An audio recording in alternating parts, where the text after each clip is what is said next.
मैं सऊदी अरब की एक सड़क पर खड़ा था कि एक गाड़ी मेरे करीब आकर रुकी।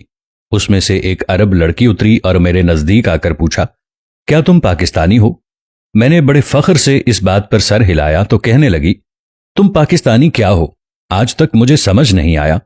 सऊदीया की सड़कों पर हर तरफ कीड़े मकोड़ों की तरह रेंगते नजर आते हो। क्या पाकिस्तान में खाना नहीं है? क्या वहां पर खेत नहीं है? क्या वहां पर कारखाने नहीं हैं? क्या वहां तुम्हें काम नहीं मिलता जो यहां च्यूंटी की तरह मिट्टी में फिरते रहते हो?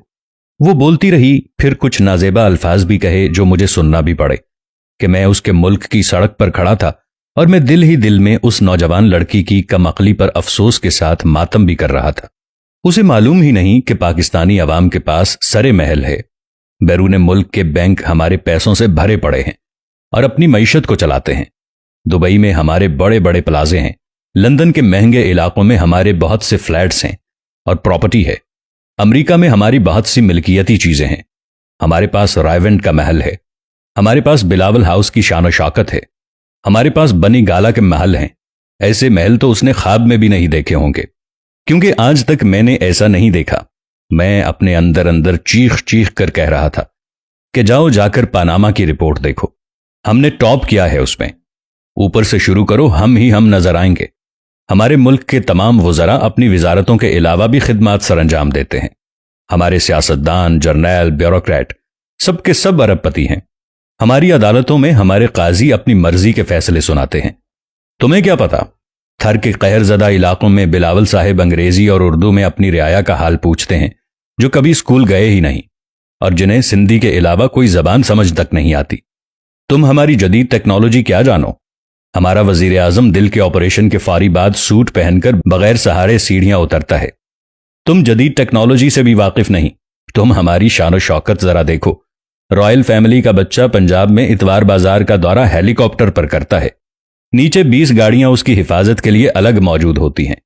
तुम क्या जानो पाकिस्तानियों की मोहब्बत? हमने आज तक भुट्टो को मरने नहीं दिया। हम अल्लाह और रसूल की इतनी नहीं मानते जितनी पूजा अपने सियासतदानों की करते हैं।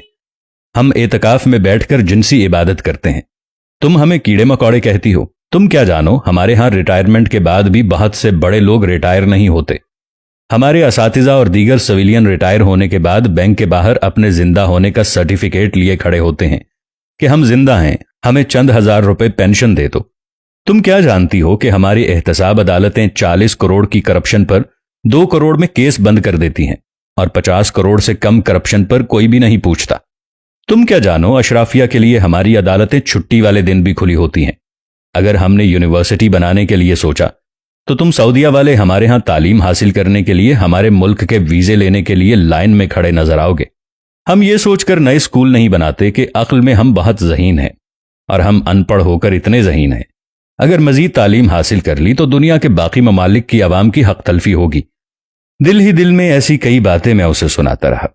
फिर यूं महसूस हुआ जैसे अंदर कुछ टूट सा गया हो। मेरे दिल की धड़कनें बेतरतीब सी होने लगीं और आंखों में जो नमी थी शायद मौसम का असर था। सख्त लू चल रही थी, सर्दी नहीं थी, मगर फिर भी नाक बहती रही। वो मुझे देखती रही, मैं उसे देखता रहा। फिर दिल ने जोर से आवाज लगाई कि हमारा भी कोई मद्दे मुकाबिल नहीं है और कोई हमारे खिलाफ साजिश न करे।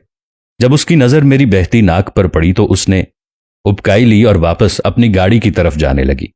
मेरी समात ने उसके ये अल्फाज सुने कि तुमसे बड़ा कोई बेगैरत मैंने नहीं देखा, और मैं उसी के मुल्क में बेआसरा होकर अपने कमरे की तरफ जाकर न जाने कितने साल से सिर्फ यही सोच कर रो रहा हूं कि हम अपने बच्चों का पेट पालने के लिए परदेश में कैसी कैसी बातें सुनते हैं।